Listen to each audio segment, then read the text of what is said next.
Hey, it's Soul. This is Warcraft Weekly, and as of this recording, it's my birthday. Woo woo! And and as a small gift to myself, we're gonna do very limited B-roll. I'm gonna let this very impressive build from Lalacraft's WoW be my footage.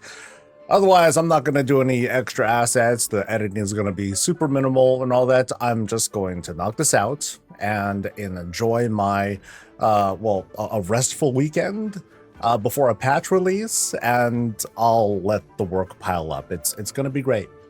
So let's talk about the patch real quick. 12.0.7 is coming out next week. It is a mid patch, and these days we can't really call these like minor patches anymore. They're just mid patches that take place inside of seasons. So in most cases, what we get is a mix of improvements and I guess new things that still have to fit within the confines of the season, or at least sort of. I want to ask you folks at home and elsewhere if you feel excited for the patch. Maybe you are because, there's a thing that you've been waiting for, like, oh my god, there are square rugs coming. This is the literal Jesus patch. Or, maybe you're a season kind of player. You come for the progression, the high score, and the ranking or whatever. And, for a number of weeks or months now, you have been waiting for the next big thing. Like 8 weeks after midnight is the next big thing coming? No, it's just the 1205. And then 8 weeks later, is this the next big thing? No, it's the 1207. So there's still like a whole ass third of a season left to go through, and what gamers get in the meantime, maybe it just ain't it. I'm convinced that to a certain extent, some gamers, and I'm saying that as like a loud minority, some gamers wouldn't be satisfied no matter what was in these mid patches, and like somewhere in the psychology, they would feel better if they knew Blizzard was only working on the next big thing that matters to them, as in the next big raid or zone content and the trinkets to bitch about and so on and so forth. Like, they would prefer, outside of fixes, they'd prefer no patches between seasons, and they would feel a sort of comfort knowing that their needs are always addressed with these few but meaty patches. As for patches that don't cater to them, it's literal garbage. I just find it fascinating how the devs are, how the game handles retention through patches these days, whereas before they used these massive months-long systems. Remember when the word systems was said with, that kind of like a venomous hiss? Oh my god, systems. I'm using very crude words here, but if an expansion is supposed to be the thing that makes like those sub numbers really go up, and the season patches are meant to give, kind of a spike in returning players, and the mid patches, if they're there to like stem the, I guess the mid patches are there to stem the bleeding, so to speak, right? And this is after we saw the former WoW boss guy, John Height, show actual graphs of retention behavior over the course of expansions. Of course, every patch hits every player a little bit differently. And I'm just overgeneralizing the impact of how these releases work. Based on that observation, of course, for some gamers, most mid patches, they're going to feel really forgettable. Oh my god, it's slop. It's a waste of dev time. The reality, of course, is, company wants money. Company is going to listen to players' feedback to get that money, even when some of it comes in direct contradiction between fans. Hence why we see some patches and features appear to not cater for, not us. By the time the World Soul Saga is over, we might be in for some big changes, and it might not be limited to just where do we go and what the heck is going to happen with talents. Patch cadence and what goes into them may already be up for review, but big moves like that, they won't manifest for a while. So with some of your feedback and criticisms in mind on the subject of patches, what do you think might be in store for the future of Warcraft in about like 3 or 4 years? With the patch next week comes a new Twitch drop for what is a familiar prize. It's another Murloc decor. This one is cotton candy color, which is great for the, I think, 6th, or I don't remember how many colors there are now, but data miners reveal there are like 50 different color variations. So at this rate, we might be going through all 50 by the time we get to the Arathi Empire saga, because there it is, I just spoiled you. but I'm just kidding. Um, really though, I think after they blew through a lot of their trading card game items, with all those previous drops, I think Blizzard just wanted to take a break from that. And while I'm pretty cool with more Murlocs, and I definitely prefer getting them via Twitch drop as opposed to, I don't know, like buying $50 worth of Blizzard gear, a bit more variety in these drops, of course, it would be nice. As a streamer, I also love Twitch drops and how it's a more regular thing in World of Warcraft these days. But, again, just like in the previous conversation, people will react to a few months worth of recolors differently because it's catering to a different sort of audience. So a month ago, this month is going by pretty fast, a month ago I brought up the so-called state of housing about 5 months into its launch. The math says that we're now like 6 months into housing, which isn't all that different right now because, especially because we don't know what might happen in patch 12.1. I put a lot of focus on what housing does and what we can do with housing. But today we'll still get on that subject, but today I want to talk specifically on how gamers have been reacting to just doing the housing stuff. And I'm going to start with this reminder. It's like the whole point of this topic. Housing is the first new full-fledged activity in World of Warcraft since pretty much the game's launch, which is like, 21 years. So, okay, I live in this very positive WoW bubble right now, where for the most part, housing feels great. I'm surrounded by this very supportive community. It's a wonderful gallery of players' talents that before were limited to how good our throughput is, and if you can stay out of the fire. Housing is also obviously not perfect, and it lacks certain kinds of quality of life tools and features, and of course decor that many of us would have loved to have had, at the very start. Still, inside this level of gameplay, in this bubble is the 1 to 5% of housing players. We're the elite. So congratulations on, I'm knighting right now. Congratulations on being labeled. These gamers make housing a big part, or maybe the defining thing that they do in World of Warcraft today. So as gamers, they work with what they've got to make these jaw-dropping creations. One of the reasons I'm using this particular footage from Lollicrafts is because not a single piece of decor used here comes from the in-game shop. It's all just earned from, doing things and dying things.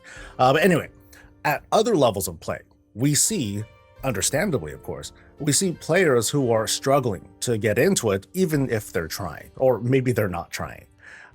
This puts a spotlight on certain critiques, including but not limited to how much work it takes to craft or to rep up or to just, get the currencies, to just get all this decor. There's also having to go out and buy multiples of things, or having to go back out there because, it turns out you ran short. And never mind the actual creating, because when I see those particular critiques, like, I got to put in all this effort to get these things. When I see those critiques, they don't even mention anything about building because, maybe those commenters don't speak past the notion of stocking up on decor. So let's see what happens if they eventually want to make those curved stairway climbs. But anyway, I think over the past 20 years of WoW, where the game is mostly a mix of actions that haven't really changed. You level up, you get the needed gear, and then you start completing your goals, which also includes getting more gear, but also other things like completing endgame and getting PvP titles. You get achievements or collect tons of mounts and so on and so forth.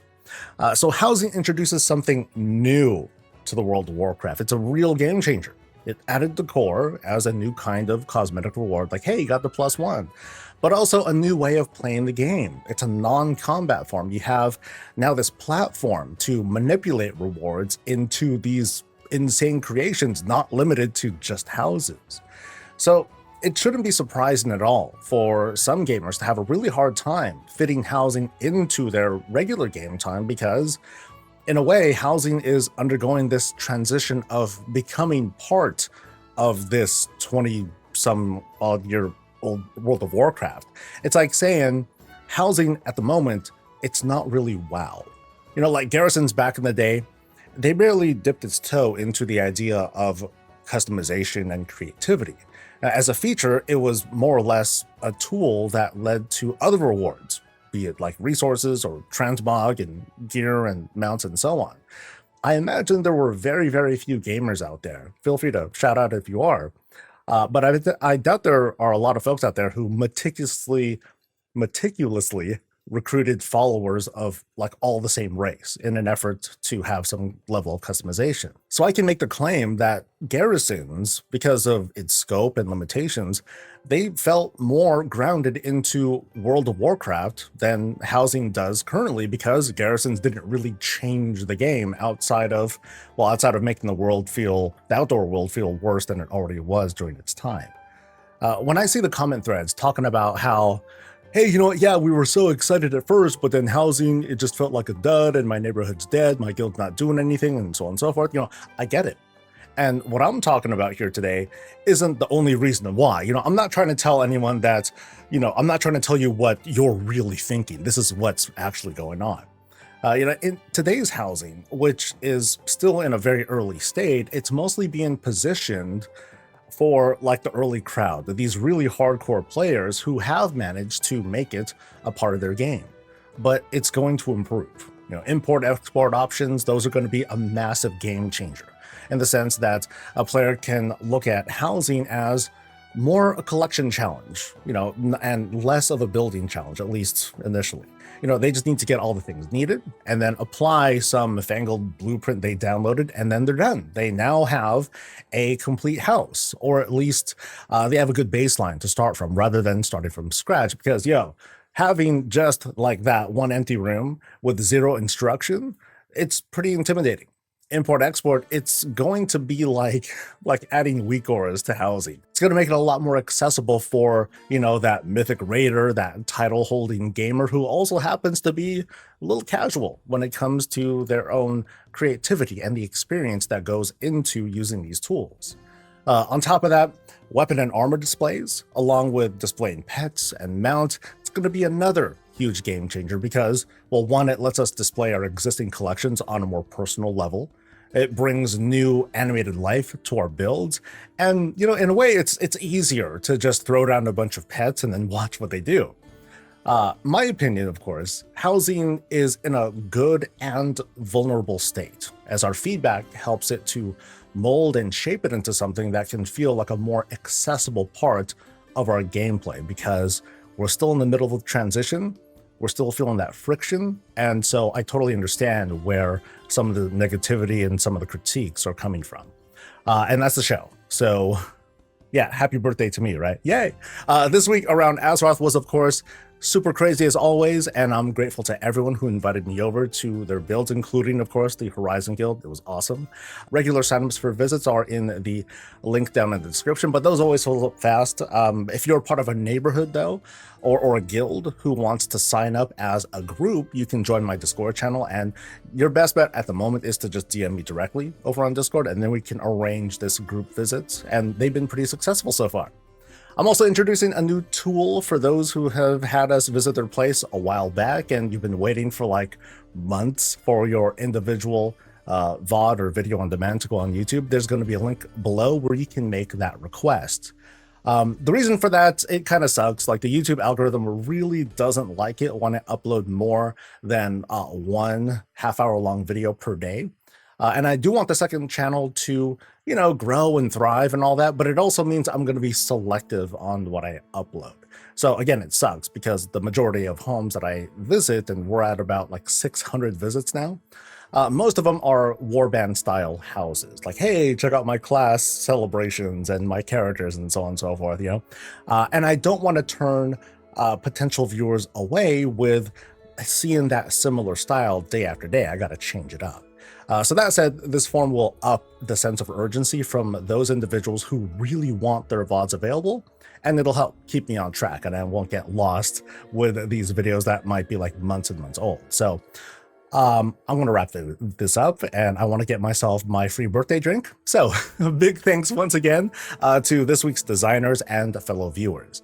Thanks as always to our fellow patrons, and I got to acknowledge the birthday gifts. I almost forgot. Thank you very much for the Seahorse mount, the Death Charger mount, and the 6 Highborn statues. I will put those to very good use. And of course, thanks to you, viewer. You made it to end. You fed the algorithm. Please like this video, subscribe for more WoW coverage, catch me live, and I'll catch you later. Stay safe, stay healthy, and stay breezy.